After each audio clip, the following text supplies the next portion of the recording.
Air hostess बहू। लंबी गोरी सुंदर दिखने वाली आन्या को एयर होस्टेस बनने का शौक था। वो दिन हो या रात सिर्फ एयर होस्टेस बनने के सपने देखती, वैसे ही वीडियो देखती और वैसे ही बोला करती थी। एक बार उसे देखने लड़के वाले आते हैं। आन्या बेटा आओ, मेहमान आ गए हैं। आन्या बाहर आती है। वो एयर होस्टेस की ड्रेस पहनी होती है। आन्या मेहमानों से बिल्कुल एयर होस्टेस की तरह बात करती है। आप सभी लोगों का हमारे शर्मा हाउस में स्वागत है। उम्मीद है आप लोगों को हमारे घर की मेहमान नवाजी के साथ ही मैं काफी पसंद आऊंगी। आप लोगों से निवेदन है कि अगले आदेश तक अपनी सीट की बेल्ट बांध ले, हम जल्द ही उड़ने वाले हैं। होने वाली सास बोल पड़ती है। उड़ने वाले हैं? अरे कहाँ उड़ने वाले हैं? ये किसी घर में आए हैं या प्लेन में? क्या है भाई साहब, ये आपकी बेटी को क्या हो गया है? तब आन्या की माँ जवाब देती है।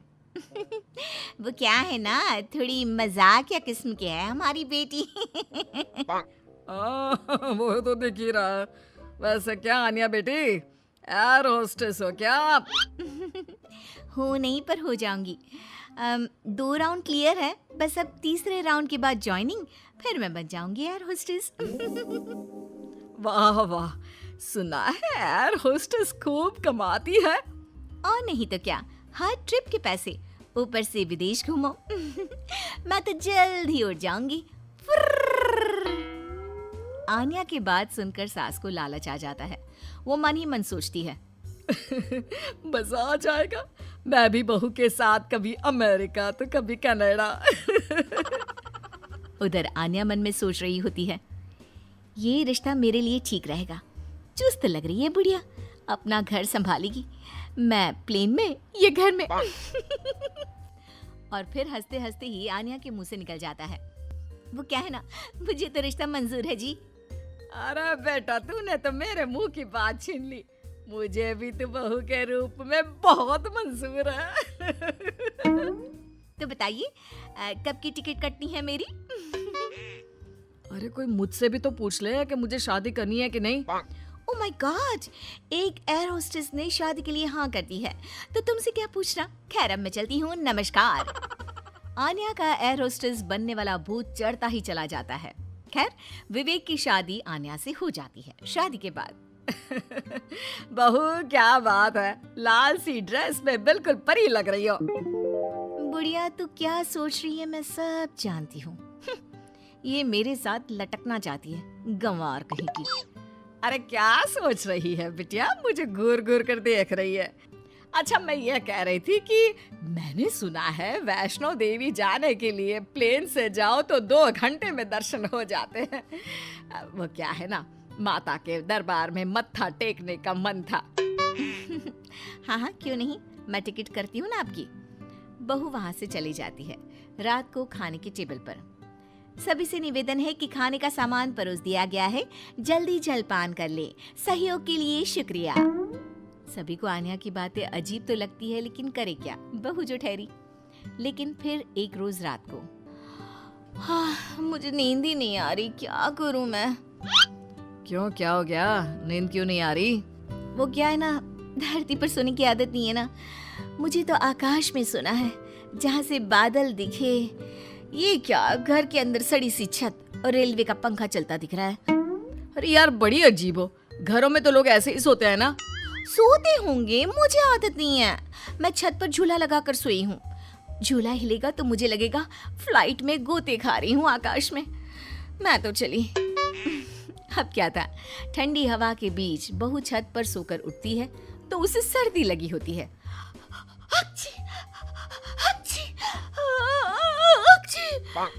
अरे क्या हो गया बहू, तू तो बोल रही थी मुझे जम्मू लेकर जाएगी, तू तो पहले से ही बीमार होकर बैठ गई। मैंने तो पैकिंग भी कर ली है, अब उड़ा कर ले चल। यहाँ नाक की दही बनी हुई है और इन्हें जम्मू घूमना है। हाय रे, लगता नहीं कि ये एयर होस्टेस बहू कभी मुझे प्लेन की सैर भी कराएगी। अरे क्या हो गया माँ, काहे रोई जा रही हो? बेटा मैंने सोचा था कि बहू उड़न खटोले में लेकर मुझे घूमेगी, लेकिन इसके नखरे झेलते झेलते मैं तो थक गई हूँ। तभी बहू आ जाती है। हक जी! आप लोग खड़े क्यों हो? मुझे खड़े हुए लोग देखने की आदत नहीं है। कृपया अपनी अपनी सीट पर बैठ जाए और खिड़की से बाहर देखे, साथ ही सीट बेल्ट बांध ले। देखो आन्या, ये एयर होस्टेस वाली जॉब बाहर तक ठीक है, लेकिन तुम ये घर पर जो अजीब सा व्यवहार करती हो ना, ये मुझे बिल्कुल भी पसंद नहीं है। तुम क्या समझो मेरी नौकरी की कद्र? ठेले में बैठ बैठ कर बस ठेले हो गया हूँ। मैं एयर होस्टेस हूँ। पता है हवाई टिकट कितने की आती है? लोग एक बार बैठने के लिए मरते हैं, मैं तो रोज 2 बार घूमती हूँ। और सासू माँ, मैं आपकी तरह खाना बनाने वाली औरत नहीं हूँ, समझ गई? बड़े ही घमंड से बोलने वाली बीवी का ये लहजा पति को बिल्कुल पसंद नहीं आता।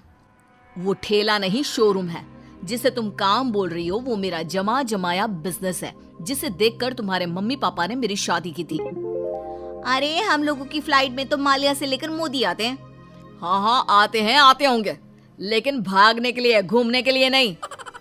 जो भी हो, है तो बिजनेसमैन ही ना। हाँ, तो वो कौन सा तेरे से शादी करने को भाग रहे हैं बहू? पानी ही पीते हैं ना तेरे हाथ से, कोई बिजनेस एडवाइजरी तो नहीं लेते क्यों? अरे घूम घूम कर खाना, चाय और पानी ही तो बांटती है ना तू। जैसे जमीन पर वेटर होते हैं, तू बस इंग्लिश में गिटपिट करती है और तू हवा की वेटर है। जब देखो तब घमंड करती रहती है। सास के मुंह से पहली बार कड़े शब्द सुनकर आन्या रोने लगती है कि तभी ससुर उसके सपोर्ट में आ जाते हैं।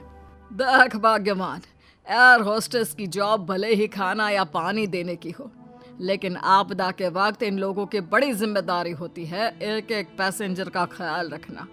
काम काम होता है, वो छोटा बड़ा नहीं होता। आन्या को ससुर की बात से थोड़ा सहारा मिलता है, लेकिन तभी पति, माना पापा वो काम है, लेकिन काम को अपने सर पर चढ़ा लेना कहाँ तक सही है? मैं बिजनेसमैन हूँ, घर का सामान बेचता हूँ, तो इसका मतलब ये नहीं कि घर को ही बेच दूंगा। माँ घर पर रहती है, खाना बनाती है, तो इसका मतलब ये नहीं कि लोगों के घर जाकर खाना बनाएगी या फिर घर को होटल बना देगी। पापा, काम को घर के बाहर तक ही रखना सही है।